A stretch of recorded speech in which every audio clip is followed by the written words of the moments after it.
Thank you. I will present you.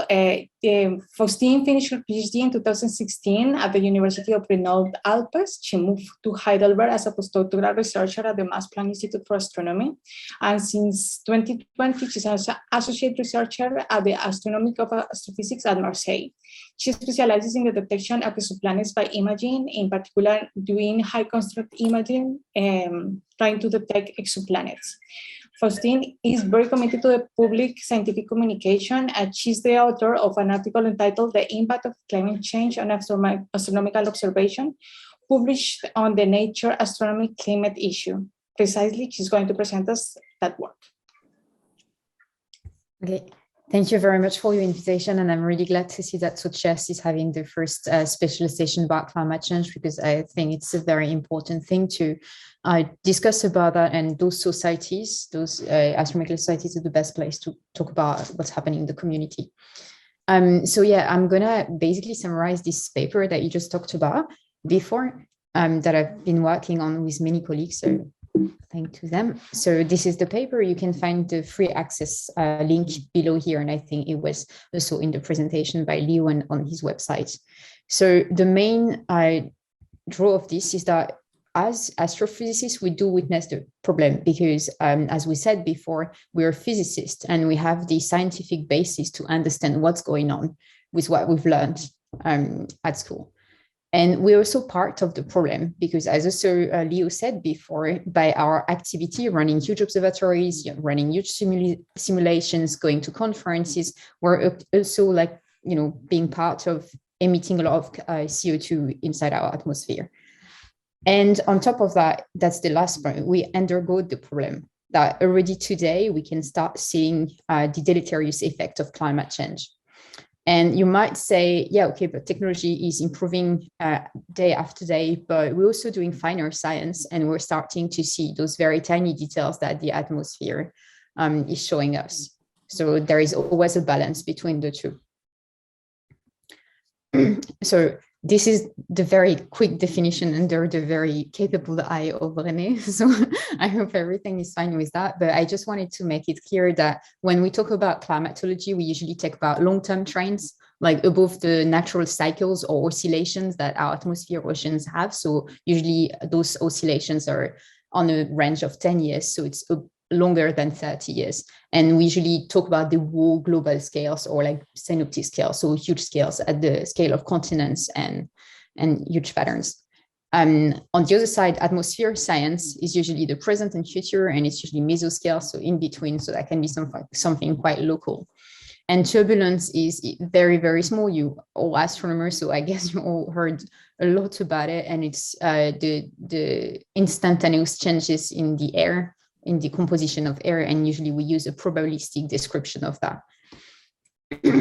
And meteorology, you also heard about it, it's usually focused on forecasting and all the provisions, and there are people here working on nowcasting for a better operations at the telescopes to optimize the observations and some other things. But I just wanted to put that clear. So climate science and astronomy in that are very similar science. The methods are the same. As I said, the physics behind is the same. And it's an interdisciplinary and multidisciplinary topic because you use mathematics, you use biology, you use a lot of things. You study unique system. You study usually systems that are chaotic, nonlinear. And it relies a lot on observations and simulation. When I say unique system, it's important because you can't take an experimental Earth and say, okay, we're going to inject a lot of CO2 in the atmosphere and see what's going on. And that's kind of the same when we study stars, except that we do have a lot of samples in stars. We don't have that with Earth. And also we're all usually working in observations, but in isolated remote places in the middle of the Atacama Desert. So I'm going to focus, of course, on the Parallel Observatory, which is the point of the paper. So you know that it's located here at 2,635 meters altitude. Oops, what's going on? So it's a very specific region here, as René just showed before. So I'm not going to describe that, but you have the ocean and this range of mountains that is blocking the clouds. So we usually see this cloud deck here that is stopped, and which makes this area here one of the driest places on Earth. So after Antarctica. It's a very specific location on Earth due to everything that René showed just before, so I'm not going to come back on that. So today, like what we have with observatories is that it happens that the observatories do exist for about 30 years. And we did capture a lot of meteorological data from those observatories.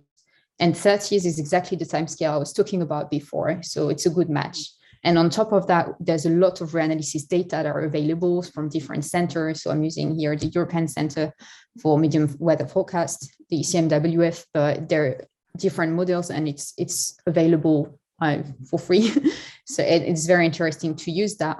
And on top of that, there is balloons, for instance, twice daily at Antofagasta, they're checking the atmosphere, and satellite data that are also available. So that's also new since the 90s. And on top of that, with IPCC work, you do have projections for the next century. So we talked about the scenario, the shared socio-economical pathways. So there's a lot of models that are also freely available. So with all of those tools, we had questions. Do we see the climate change in our observatory? How does it compare with the data I'm talking about? Does it affect the quality of the observation? And also what's going to happen in the next 20 years with those huge projects such as the Extremely Large Telescope, SKA, ATC, Atlas, and all of the ones we're going to talk about later. So here I'm going to give 4 examples. So I'm sorry for already saw that talk. I wanted to update it. Unfortunately, I had a health issue, so I couldn't work on that the last year, but I hope that I can carry on, hopefully with more collaborators from climate science. So the first one is temperature, then I'm going to talk about seeing and the jet stream, which is correlated, and humidity. So the first thing that we took the data that are taken, the temperature that is monitored at parallel, and we traced the yearly median. So you have the temperature as a function of time, and you see that little rise from 2015 on. And we compared it to reanalysis data. So you see the blue curve as an offset compared to our data, the red curve, but it's just an altitude effect and a resolution, spatial resolution. But the important thing here is the trend. So spatial resolution is written here, 1 cell, 1 pixel, let's say 31 kilometers. So it's not the same as just one probe at the Parana Observatory. So the trend is the same, it's increasing, which kind of helps us to think that those data are actually really make a lot of sense. So if we put all of them together, so the long-term reanalysis in green, the observations that we have in red, and the blue ones, reanalysis that are more detailed and longer time span, we see this increase, and it's very clear since 2015 that it's above the natural noise. So this increase, actually, we saw that it was 1.5 degrees. And as Yara said at the very beginning, the global mean surface temperature increased by 1.1 degrees, plus or minus 0.1. But this is a local effect. So in Chile, it's slightly getting worse. So globally, it's 1.1, but in Chile, it's 1.5. And the projections that we have under the worst case scenario, something like 4 degrees in 2100. And the IPCC report AR6, so the assessment report number 6 that went out in August 2021, clearly stated that Mediterranean climate will be the most affected. And as you probably know, because most of you live there, Chile is mainly Mediterranean climate here.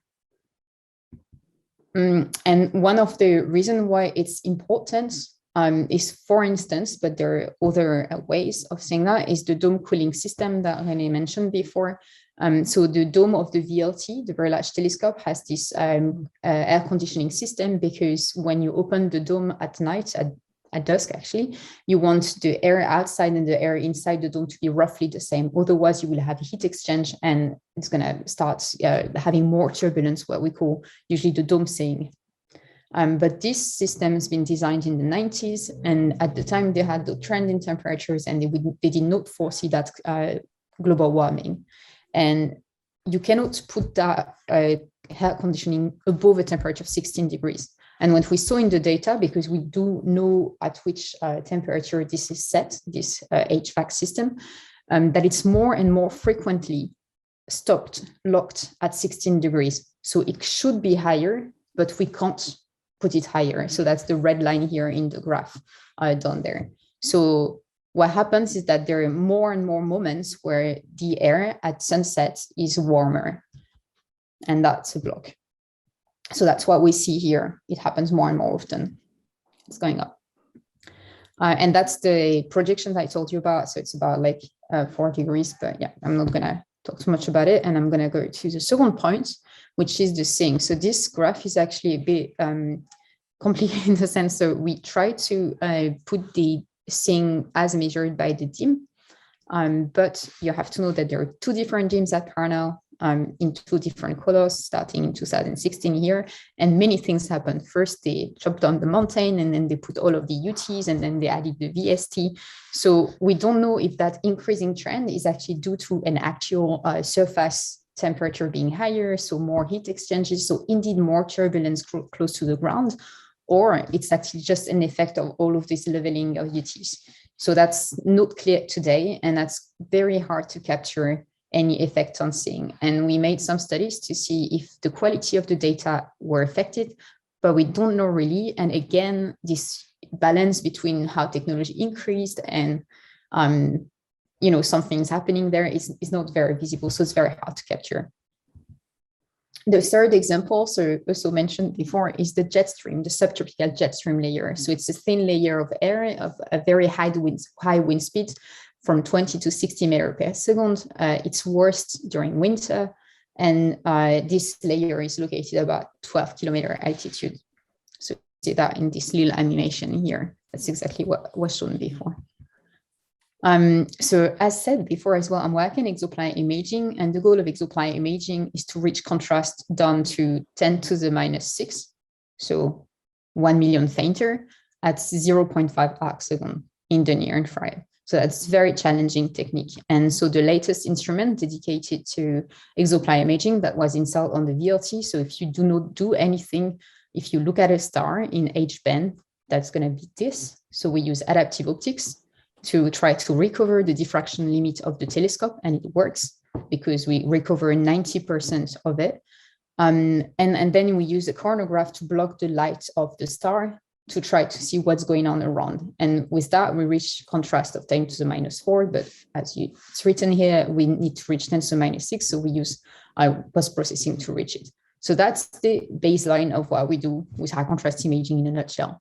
But what happens is this. That's what we observe with the data.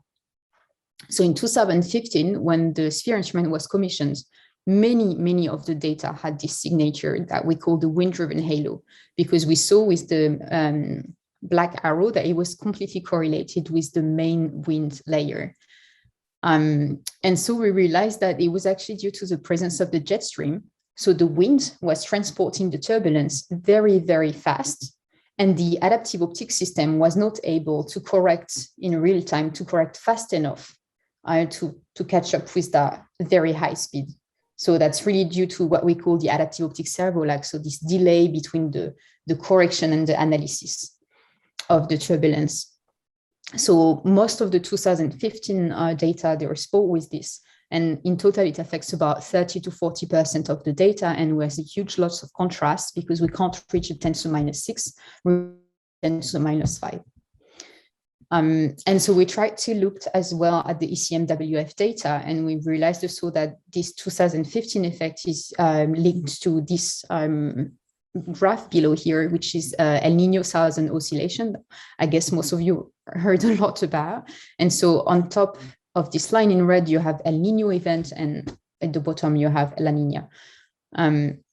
So really this 2015 correlates with that. And we tried to look at the trend of the velocity only. So we could have checked other parameters of the jet stream, but we didn't see any clear indication of a change.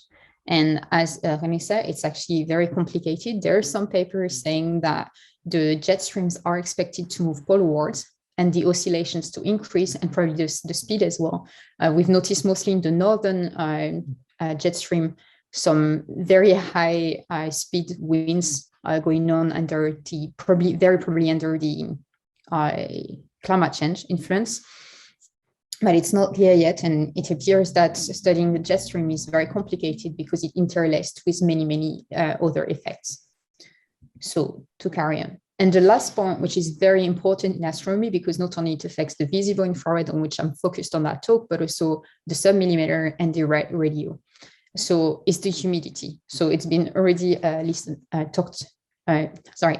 mentioned before, evoked. And at Parnell, since not too long ago, actually, there is the LHAT Pro, which is this low humidity and atmospheric temperature profiler on the picture on the right. You have to know, I said, this is one of the driest places on Earth.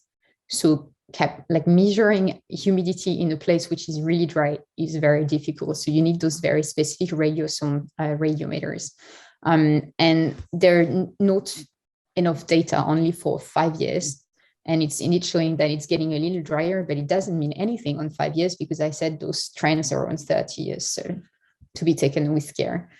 We just compared that to the reanalysis data, and it matches, which is pretty good for the LHAT Pro. So we know that those data in the next few years will be very reliable. And so we also looked at that, and there is no clear trend again, but it's very difficult again to capture those trends. If we look at the projection, the global projection, you have the latest one. Actually, I forgot to update this picture, but the latest one from IPCC shows again that Chile, at least this Atacama region, will get drier. So talking about all that, it was very specific details from our Parnell Observatory, but the main thing that you probably thought about is this, and so many other examples, unfortunately. So because of climate change, we expect more severe weather fires and bigger areas are burned. So the frequency of the forest fires is roughly the same, but they're just more intense and they bring bigger surfaces.